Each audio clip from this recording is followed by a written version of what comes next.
हरियाणा के 19 जिलों में बीजेपी की बैठक आज। मोहन लाल बडौली पदाधिकारी और कार्यकर्ताओं की बैठक लेंगे। हरियाणा में संगठन की मजबूती पर जोर होगा, जहां योजनाओं को घर घर तक पहुंचाने के लिए जोर दिया जाएगा और हारी हुई सीटों पर भी मंथन किया जाएगा। बैठक सभी विधायक, पूर्व मंत्री इस बैठक में मौजूद रहेंगे। तो बीजेपी की तरफ से एक महत्वपूर्ण बैठक आज, जहां हरियाणा के 19 जिलों में बीजेपी की आज बैठक होने वाली है और ये बैठक मोहन लाल बडौली लेंगे, जहां पर मोहन लाल बडौली पदाधिकारी और कार्यकर्ताओं की बैठक लेंगे।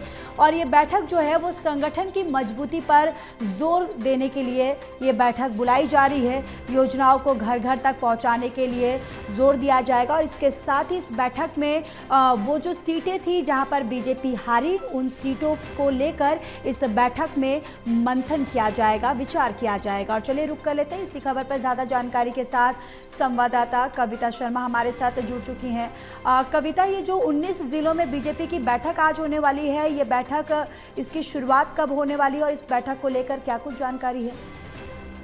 जी बिल्कुल, देखिए भाजपा प्रदेश अध्यक्ष मोहन लाल बडौली के निर्देश पर इन बैठकों का शेड्यूल जो है वो कुछ दिन पहले ही जारी किया गया था और आज 19 जिले हैं हरियाणा के जहां पर इन बैठकों का आयोजन हो रहा है। और बैठकों में जो प्रदेश के प्रभारी हैं, कुछ कैबिनेट मंत्री हैं, विधायक हैं, सांसद हैं और अन्य पदाधिकारी जो है वो मुख्य वक्ता के रूप में शामिल होंगे। सोनीपत में इस बैठक को लेने के लिए प्रदेश अध्यक्ष मोहन बडौली पहुंचेंगे और इस बैठक में मुख्य वक्ता के रूप में वो इतिहास, संगठन विस्तार और बूथ स्तर पर होने वाले कार्यक्रमों के बारे में जो है वो पार्टी के कार्यकर्ताओं और पदाधिकारियों को जानकारी देंगे। इसके अलावा जो केंद्र सरकार की जो नीतियां हैं, हरियाणा सरकार की जो योजनाएं हैं, उनको घर घर तक कैसे पहुंचाया जाए, इसकी भी रणनीति बनाई जाएगी। बैठक में जिले की रिपोर्ट भी पेश की जाएगी और सेवा पखवाड़ा और पंच परिवर्तन जैसे कार्यक्रमों की जानकारी भी कार्यकर्ताओं को दी जाएगी। जी बिल्कुल। और देखिए कविता, जिस तरीके से बताया जा रहा है कि इस बैठक में उन सीटों का भी जिक्र किया जाएगा, उन सीटों पर विचार विमर्श किया जाएगा जिन सीटों पर बीजेपी की हार हुई थी।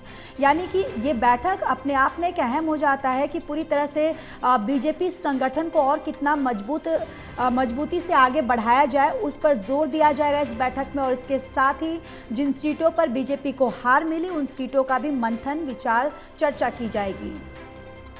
बिल्कुल, आपने सही फरमाया, क्योंकि लगातार जो बीजेपी है, बीजेपी संगठन की मजबूती की तरफ तो ध्यान दे ही रही है, लेकिन साथ ही साथ ऐसी जो सीटें हैं जहां पर किन्हीं कारणों की वजह से बीजेपी के हाथ सत्ता नहीं लगी थी, बीजेपी हारी थी, उन सीटों को और ज्यादा मजबूत बनाने के लिए, संगठनात्मक दृष्टि से वहां पर अपने संगठन को मजबूत करने के लिए बीजेपी जो है वो एक रणनीति के तहत काम कर रही है और वहां जो हारी हुई सीटें हैं उन पर अब मजबूती से बीजेपी अपनी पकड़ बनाए, इसके लिए लगातार कार्यक्रमों का आयोजन हो रहा है, बैठकों का आयोजन हो रहा है। और ऐसी सभी जो सीटें हैं जहां पर बीजेपी चुनाव में हार गई थी, उन सीटों को मजबूत कैसे किया जाए, इस दिशा में कदम बीजेपी लगातार बढ़ा रही है।